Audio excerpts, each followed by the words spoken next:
Dans cette session, du coup, nous allons créer notre citrouille. Donc, on va commencer par importer notre mesh. Comment on fait pour importer un mesh sur Substance?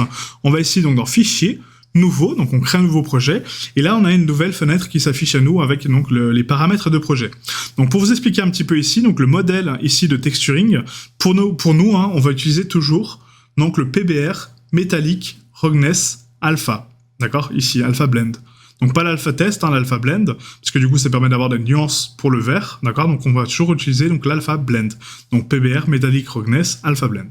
On le sélectionne, donc ça va être notre modèle par défaut de texturing, et ce modèle-là contient différents canaux, comme je vous l'ai expliqué tout à l'heure, d'accord? Donc ça c'est cette option-là, d'accord? Donc c'est ce paramètre-là qui va définir les canaux qu'on a à disposition.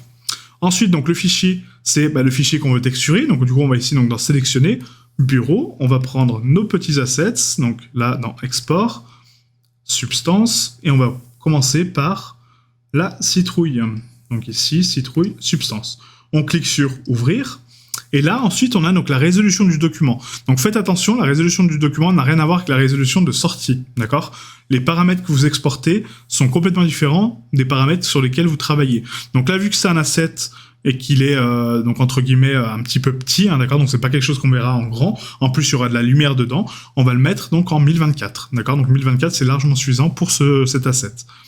Ensuite, on a ici donc le format de carte de normale. Donc ça aussi c'est important, c'est qu'en fait donc Unreal fonctionne en DirectX et Blender fonctionne en OpenGL. Donc si vous voulez faire du texturing pour Blender, ce sera toujours le format OpenGL. Si vous voulez faire du texturing pour Unreal, ça sera du DirectX. Donc nous on va rester en DirectX parce que c'est pour Unreal. Et ensuite ici vous avez donc les paramètres de tuile UDIM. Donc ça c'est pas quelque chose qu'on va utiliser dans cette formation, mais peut-être à l'avenir. Hein, donc je vous expliquerai à ce moment-là ce que c'est. Ensuite, on a ici donc les paramètres d'import. Donc, est-ce qu'on veut importer les caméras? Non. Est-ce qu'on veut déplier notre mesh? Non, parce que du coup, on l'a déjà déplié nous sur Blender, donc ça sert à rien de le faire deux fois. Ok? Et après, on a ici, est-ce que vous avez déjà des cartes de maillage bakées? Est-ce que vous avez déjà fait un bake quelconque? Non. On veut le faire sur Substance. Ok? Donc ça, on le coche pas. Donc voilà nos paramètres par défaut. En général, on va juste changer donc la résolution ici, mais les paramètres resteront toujours les mêmes. D'accord? Donc le modèle PBR, le fichier qu'on veut texturer, la résolution du document qui ça peut passer donc de 2K à 4K, mais on va toujours jongler entre 1024, 2048 et 4096 en fonction de l'asset qu'on est en train de texturer. Le type de fichier de carte de normale, pardon, ce sera toujours du DirectX puisque là c'est à destination d'Unreal. Si c'est pour Blender, c'est en OpenGL. Et ensuite donc les paramètres qui sont décochés ici. Ok. Et là on valide avec OK. Donc là il me dit est-ce que je veux sauvegarder ce projet-là? Donc non, hein, parce que c'est juste un projet test. Et là il nous importe notre citrouille, vous voyez. Donc là parfaitement lissé, parfaitement propre, hein, on n'a pas de défaut de géométrie, et du coup c'est parfait. Donc là on peut commencer déjà à faire un petit tour d'horizon de notre mesh. Hein. Donc pour le déplacement sur Substance, c'est un petit peu complexe, je vous avoue, mais du coup il faut aller donc ici à quand vous appuyez sur Alt, vous avez en bas à gauche, vous voyez en fait donc des raccourcis qui s'affichent, et du coup vous avez donc Alt gauche, ça va être la rotation de la caméra, donc Alt clic gauche, d'accord. Là ça va être donc Alt clic droit pour le zoom, Alt clic gauche pour déplacer le mesh, et Alt clic sur l'interface pour déplacer, donc tourner mon mesh, d'accord. Donc ça c'est les raccourcis principaux, donc Alt clic droit, zoom, Alt clic gauche, déplacement, Alt clic, rotation. Et là, vous les avez en bas, hein, quand vous appuyez sur la touche Alt, vous avez donc les raccourcis qui s'affichent. Ok. Ensuite, si on appuie sur la touche CTRL, ça nous affiche d'autres raccourcis, d'accord, donc ils sont en bas à gauche. Et nous, le contrôle, on s'utilise donc pour le focus automatique, hein, contrôle du milieu.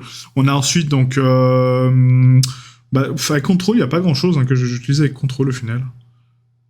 Non, il n'y a pas grand-chose. C'est plus Alt en fait hein, pour le déplacement.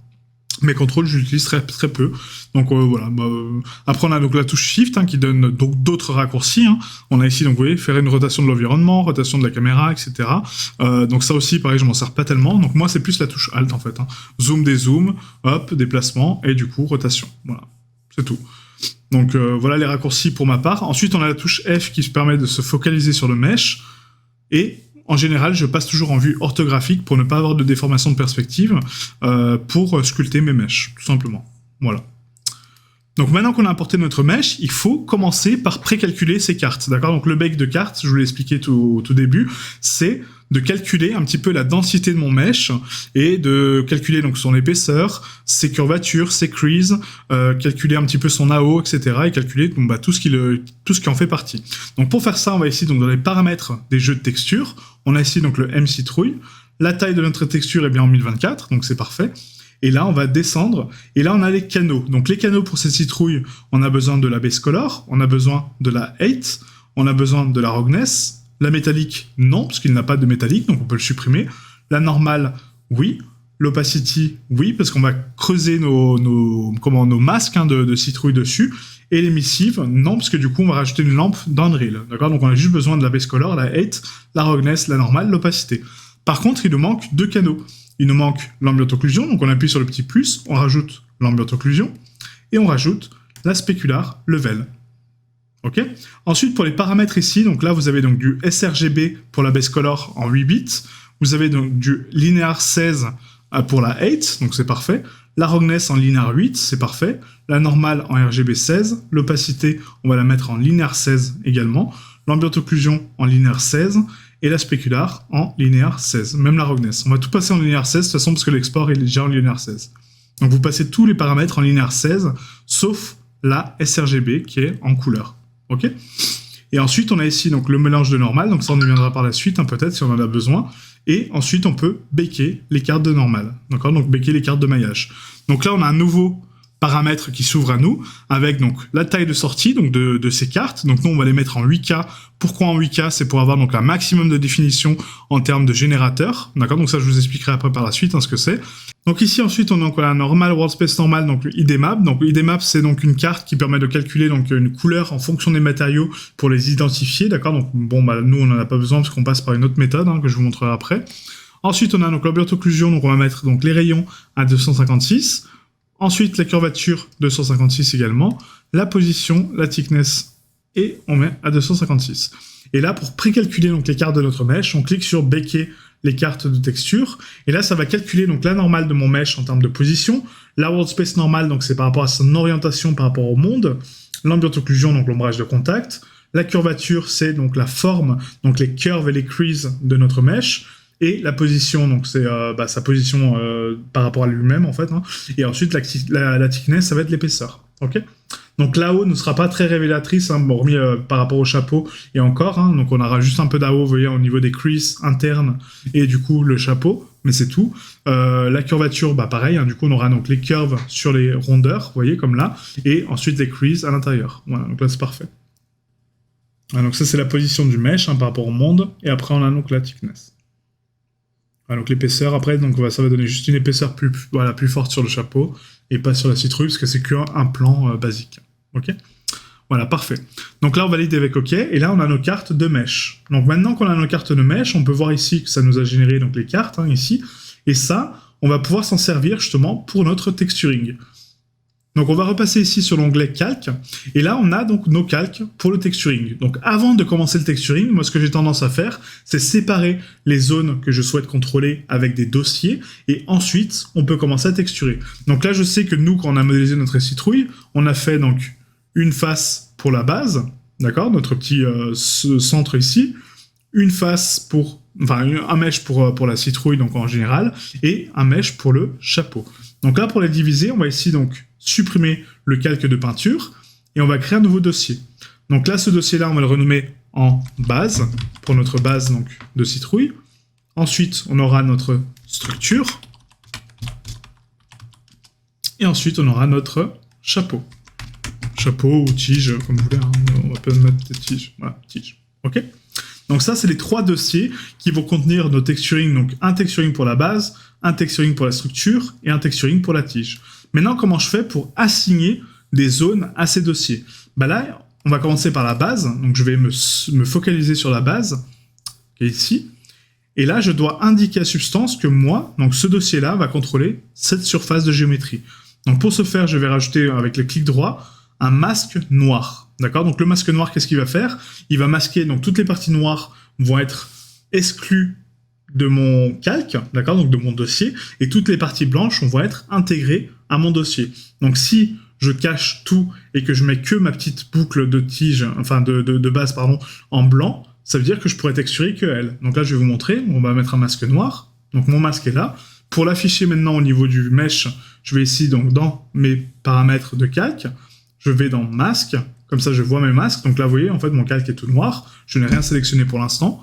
Donc je vais ici donc dans mon outil de sélection, d'accord? Donc ici, c'est l'outil de sélection. Ma topologie s'affiche. Et là, je peux passer soit par mesh. Donc si je passe par mesh et que je clique sur ma base, elle va devenir blanche, d'accord? Voilà. Donc là, j'ai sélectionné ma base. Vous voyez, c'est vraiment très rapide quand on sépare les meshs de réidentifier un mesh. S'il n'était pas séparé, j'aurais dû prendre mon sélectionneur de face, ici, et sélectionner face par face mon mesh, ou par dépliage UV, sélectionner ce dépliage UV. D'accord? Donc c'est beaucoup plus long, mais c'est une solution aussi. Parfois, on sera obligé de passer par le sélectionneur d'UV plutôt que par le sélectionneur d'objets. D'accord? Donc là, on a pris donc, cette base, hein, donc là, ma base est définie. Et maintenant, quand je repasse en matériaux, hop, voilà, je peux maintenant texturer uniquement cette surface. Donc là, je vais repasser en peinture en haut à gauche.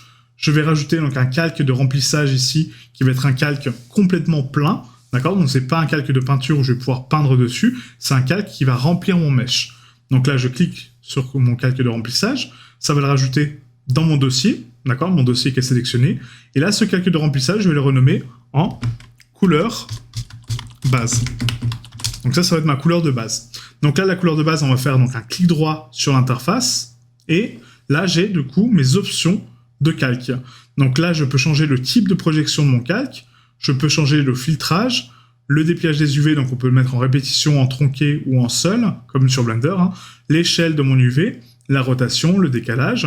Et ensuite, tous les canaux qu'on a cochés. Vous voyez, donc la color, la height, la roughness, la normale, l'opacité, la haut et la spec.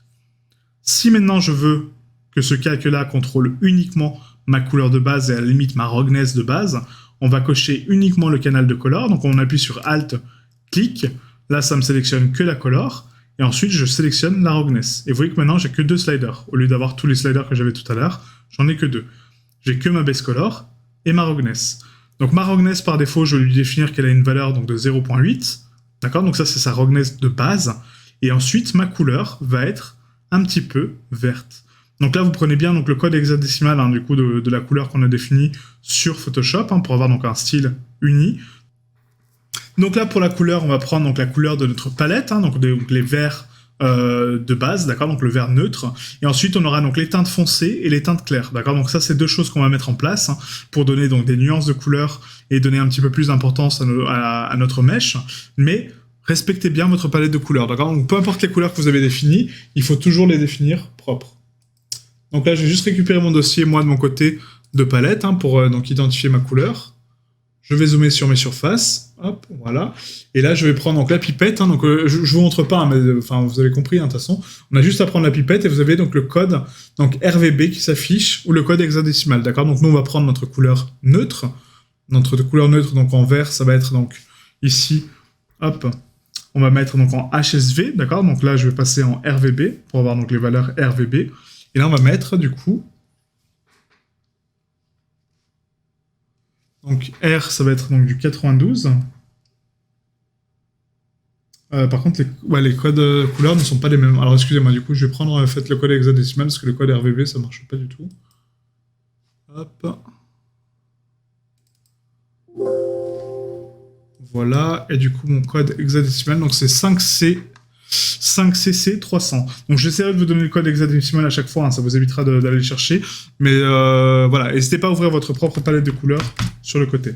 Donc S5CC, d'accord. Donc ça c'est notre couleur native. Ensuite on a nos teintes foncées et nos teintes claires. Donc là on va les rajouter par la suite, hein, d'accord. Donc ça c'est notre couleur de base et notre roughness de base. Et là vous voyez qu'en fait grâce à ce masque là, bah, j'ai peint uniquement ma petite surface, vous voyez, sans plus. Voilà. Il n'y a rien d'autre. Il n'y a que ma surface de base. Parfait. Maintenant, on va texturer notre citrouille. Donc là, pareil, même méthode. On comprend la structure hein, du coup, donc de notre citrouille. On rajoute un masque noir. J'affiche mon masque ici dans la liste des canaux. Masque. Et là, je vais en mode sélection. Hop, excusez-moi, mode sélection. Sélection de mesh. Je suis bien en couleur blanche. Et je rajoute ma citrouille dessus. Et là, j'ai sélectionné que ma citrouille. Vous voyez, ma base est noire. Ma tige est noire. Parfait. J'ai que ma citrouille de sélectionner. On repasse en peinture, on active un calque de remplissage. Ce calque de remplissage, je le renomme Color Base. Et là, ma couleur de base, on va cliquer.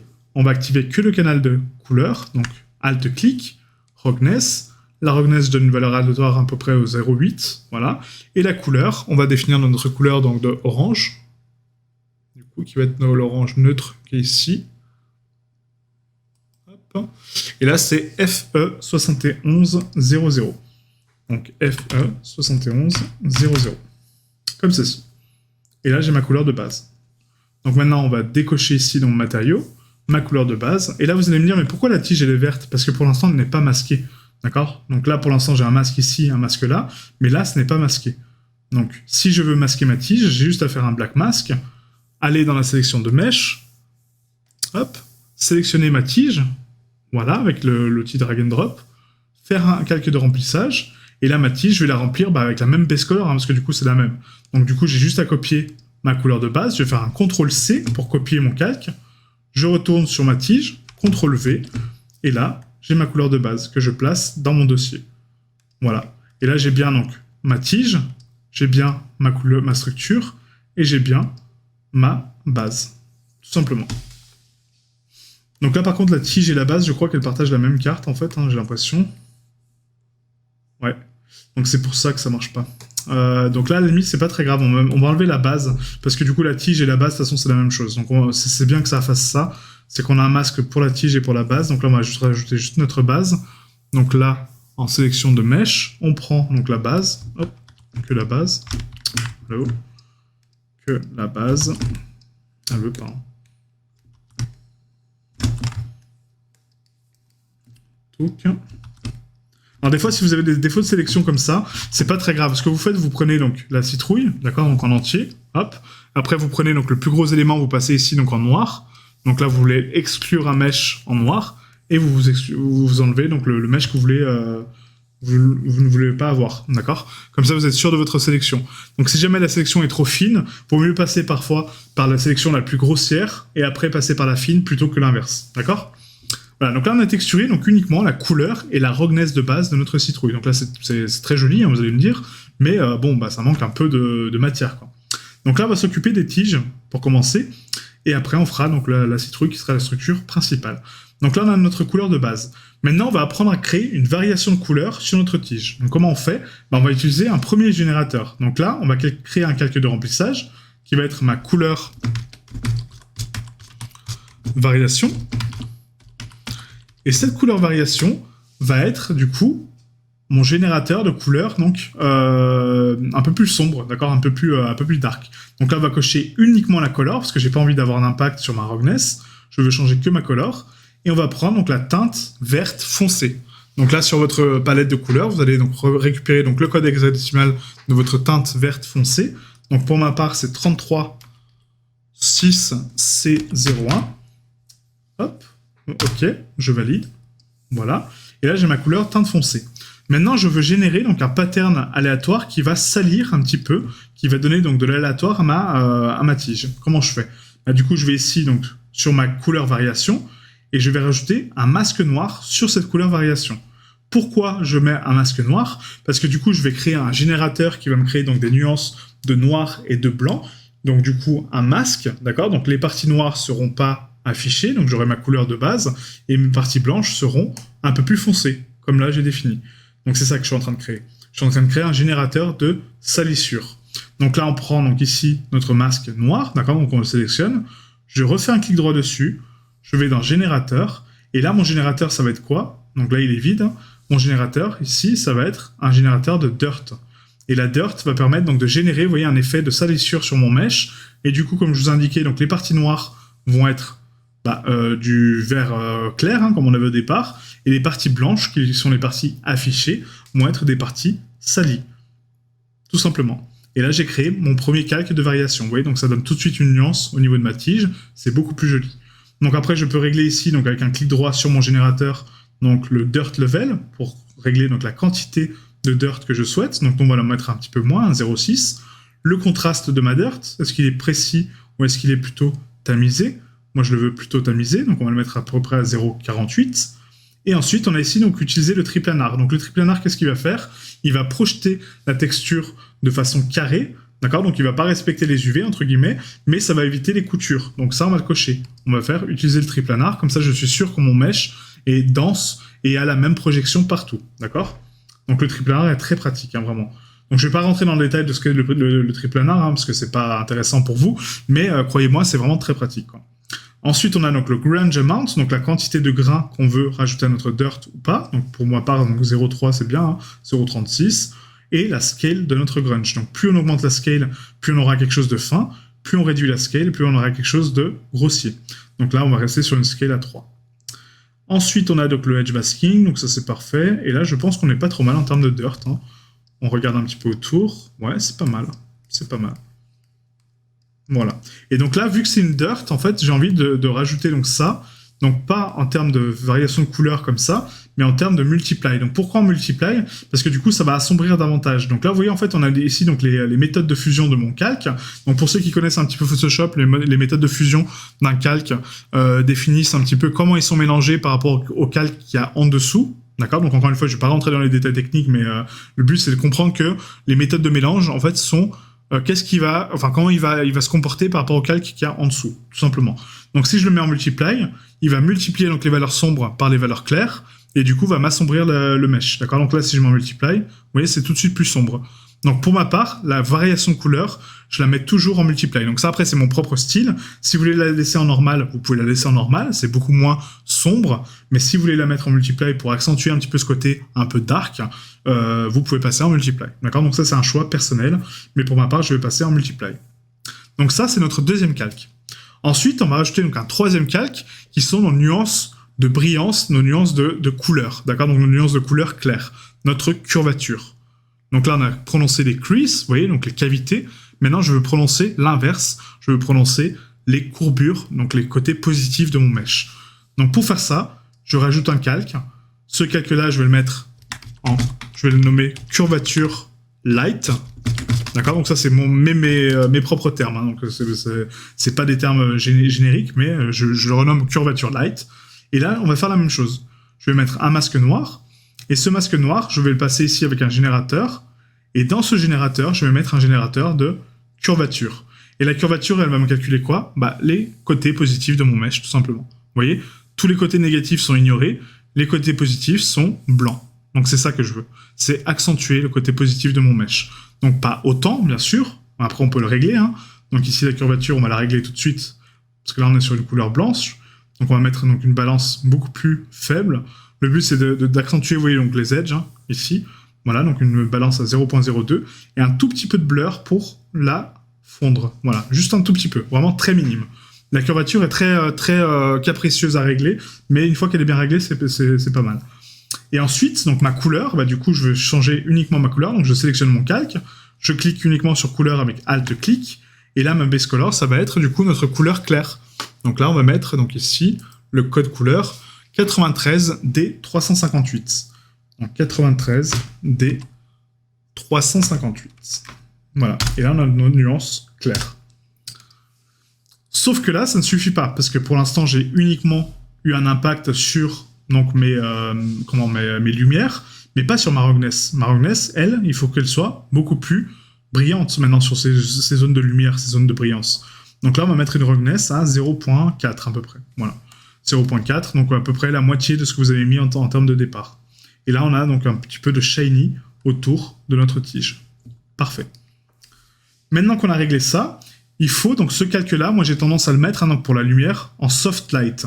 Donc pourquoi en soft light? Parce que du coup, il va se mélanger parfaitement bien avec ma couleur de base. Vous voyez, en fait, donc ça l'éclaircit un tout petit peu, vraiment ce qu'il faut, mais c'est pas bourrin comme ça. Parce que là, c'est vraiment trop shiny, vous voyez, ça donne trop de contraste. Donc après, encore une fois, si c'est votre style, allez-y, hein, vous pouvez faire ce style-là. Mais pour ma part, moi, je le passe en soft light pour le tamiser et juste éclaircir mon mesh sur le contour. Vous voyez, ça donne un côté un peu plus cartoon, mais un petit peu plus doux, un peu plus sympa, quoi. Pas aussi bourrin, d'accord?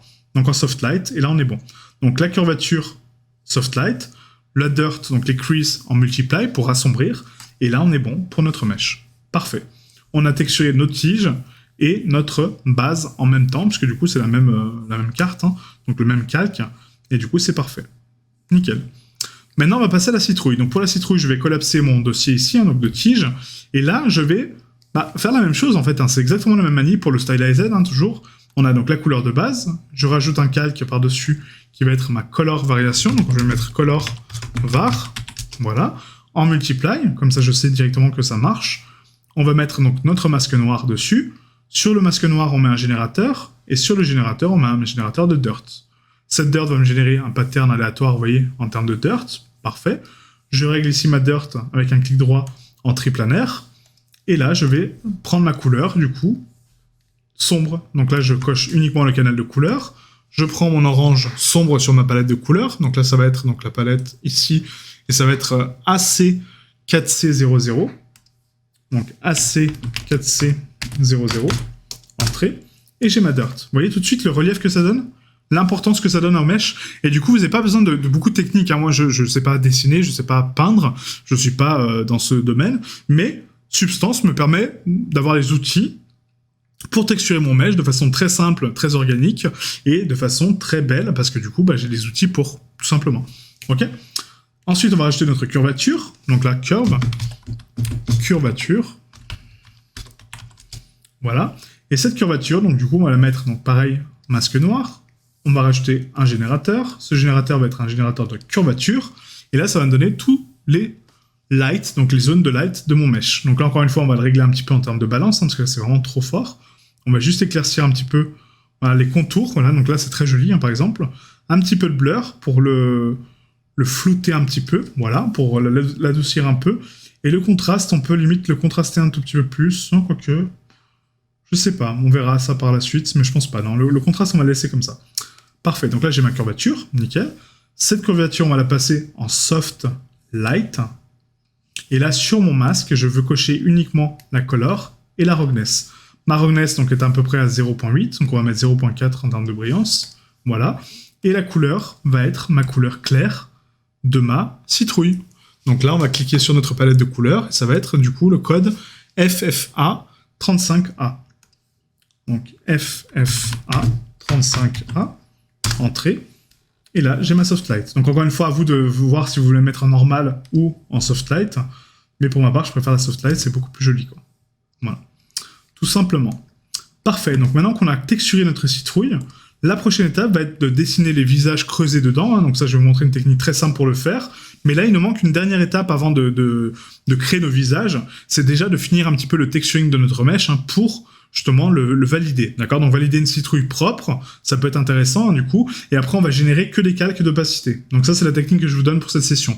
Donc cette session sera divisée en deux parties, donc cette partie-là, texturing pur de la citrouille, et après la deuxième partie, génération des masques de citrouille, ok? Donc là on va terminer d'abord ce texturing.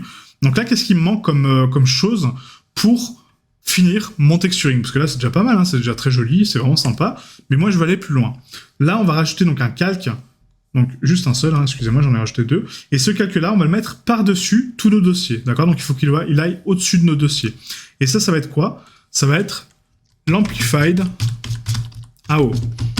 Donc l'Amplified AO c'est quoi? C'est l'ambient occlusion que je vais amplifier pour préciser mes zones d'ombrage en termes de mèche, d'accord? Donc mon ambient occlusion en termes de mèche, et l'amplifier pour donner un côté un petit peu plus stylisé.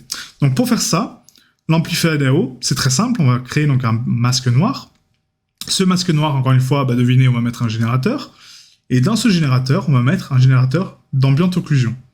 L'ambient occlusion, par défaut, est inversé. C'est-à-dire que là, il va m'afficher donc les parties qui sont pas en contact, d'accord, donc la non-occlusion ambiante. Et si je veux ma vraie AO, il faut que je clique sur mon générateur, donc avec clic droit, et que je l'inverse. Et là, j'ai mon AO, d'accord? Donc l'AO, c'est toujours les creux. C'est pas le côté positif, c'est le côté négatif du mesh. Donc toujours l'inverser, l'AO. Et mon AO, maintenant, je vais la mettre en multiply, d'accord? Et je vais mettre une couleur ici, en noir. Donc là, je coche que le canal de couleur, très important, et je mets en complètement noir. Et là, qu'est-ce que ça va faire, cet AO? Vous voyez, ça va m'accentuer uniquement l'ombrage de contact des contours de ma citrouille. Vous voyez? Donc là, c'est sans, avec. Vous voyez la différence? Ça m'accentue juste un tout petit peu l'ombrage, et c'est vraiment parfait pour accentuer ce côté ambient occlusion et avoir vraiment une belle ambient occlusion et pas une ambient occlusion juste douce et banale. D'accord? Donc ça, c'est l'amplifier d'AO. Donc ce calque-là, on va le transformer en générateur, comme ça on pourra le mettre tout le temps sur nos mèches. D'accord? Donc pour faire ça, on va créer ici un dossier. Ce dossier, on va le renommer donc AO underscore boost. D'accord? Et ce AO boost, on va mettre notre calque dedans. Maintenant, pour le transformer en petite icône ici sur la gauche, donc en Smart Material, qui sera ici, on va faire un clic droit sur notre dossier et on va le transformer en matériaux adaptables. Et là, il se rajoute à la liste, vous voyez. Donc moi, j'en avais déjà fait un ici, donc celui-ci, je vais le supprimer, par exemple. Voilà. Et là, on a notre AO Boost. Comme ça, à chaque fois qu'on va créer un matériel, donc un mesh, on va toujours prendre ce matériel-là, le glisser dessus, et le rajouter à notre liste. Comme ça, on aura notre AO Boost directement de fait. On n'aura pas à générer encore une fois le calque à chaque fois. Ok? Donc ça, c'est le premier AO Boost, donc le premier générateur qu'on va créer nous-mêmes. Le deuxième, ça va être donc le Baked Light Boost, donc le Light Boost. Donc pour le Light Boost, en fait, on va mettre ici donc Light Boost. Et là, on va mettre donc ça en Soft Light. Bah, du coup, c'est la même chose, c'est le même système. Donc AO en Multiply et le Light Boost en Soft Light. Et le Light Boost, qu'est-ce qu'il va faire? Bah lui, il va générer un filtre. Donc là, on ne met pas de masque ni rien du tout. C'est juste un filtre. Et ce filtre-là, il va être en Baked Light. Et là, du coup, ça va précalculer donc des lumières sur mon mesh et ça va les baker sur mon mesh pour lui donner un côté beaucoup plus joli, quoi. Sauf que moi, je ne veux pas avoir d'influence sur tous mes canaux. Je veux juste influencer ma couleur. Donc, je coche que la couleur sur mon filtre et je coche que la couleur sur mon calque. Très important. D'accord? Et là, vous voyez, avec, sans. Vous voyez, en fait, le relief, c'est que du coup, mon bas est un petit peu plus sombre, forcément, parce qu'il est, donc, du coup, par rapport à la lumière vient du haut, toujours. Donc, du coup, il est un petit peu plus sombre en bas. Et la cime est beaucoup plus forte, vous voyez? Et du coup, ça me donne des nuances de lumière un peu différentes. Et le Baked Light, en fait, le Light Boost est vraiment très important pour générer des effets de lumière un peu cool. Donc, après, on peut le régler ici, au niveau des paramètres. Donc, vous faites un clic droit sur votre filtre. Et là, dans Material, on peut donc régler le diélectrique, on peut régler donc l'AO, la cavity, on peut régler un petit peu donc le sun sky, donc l'intensité du soleil, vous voyez, pour le boost de lumière ou pas. Donc moi, je le laisse par défaut, je le laisse toujours à 1. L'orientation aussi, si par exemple l'orientation ne vous plaît pas, on peut donc le déplacer en termes de masque, vous voyez, ça déplace donc la source de lumière. On peut le déplacer verticalement, voilà, comme ceci. Moi, par défaut, je le laisse toujours par défaut, de toute façon. Donc ici, vous avez ensuite donc les couleurs du soleil. Et pour nous, les couleurs, justement, vu que ça va être quelque chose donc un peu sombre, on va régler nos couleurs ici. Donc le sun color, il va être un peu plus blanc. D'accord? Donc on va le mettre un peu plus blanc, un peu comme ça. Le sky color, lui, en revanche, va être bleu, mais un bleu très nuité. D'accord? Un bleu vraiment très sombre. Comme ceci. Et après, donc l'horizon, donc la couleur d'horizon va être un petit peu plus rosâtre. Un peu plus comme ça. Donc là, on va partir sur des teintes roses, un peu comme ça. Voilà. Et le sol va être, donc lui, marron. Voilà, pour donner un peu plus de lumière en bas. Voilà. Et là, on a notre Baked Light par rapport à notre scène. Et si vous faites ça sur tous les meshs, croyez-moi que le rendu à la fin sera magnifique, parce que du coup, ça va donner une belle nuance de lumière, une belle nuance de couleur, et on aura quelque chose de vraiment très très joli, quoi. D'accord? Donc ça, on va le transformer aussi en générateur. Comme ça, on va mettre donc Light Boost. Light Boost, on va mettre underscore Halloween, parce que du coup, ça c'est vraiment propre à notre ciel Halloween, ça va pas être pour tous les projets. On prend le Light Boost, on le met dedans, on fait un clic droit, et on crée un matériau adaptable. Et là, il est ici dans Light Boost. D'accord? Comme ça, à chaque fois qu'on finit un mesh, il faut mettre ces calques-là. Là, on le met bien en Soft Light. Et là, on le met bien en Multiply. Ici. Parfait. Donc là, je vais le générer encore une fois. Et là aussi. Hop. Voilà. Là, on va supprimer celui-ci. Voilà. Et on va supprimer donc là-haut, en haut. Voilà. Pour avoir quelque chose de propre. Voilà. Nickel. Et là, notre AO Boost est réglé. Vous voyez, donc ça donne des petites nuances de lumière, des petites choses comme ça. C'est vraiment sympa. Moi, j'aime beaucoup. Voilà. Donc là, on a terminé notre mesh pour la première partie. Donc la deuxième partie, on va faire donc les masques un peu creepy, du coup un peu étranges sur notre mesh pour les dessiner. Et on va les dessiner en alpha, du coup. Et après, ça nous fera donc une texture globale pour la citrouille et juste une texture d'alpha qu'on va changer sur Unreal pour changer de visage à chaque fois pour la citrouille.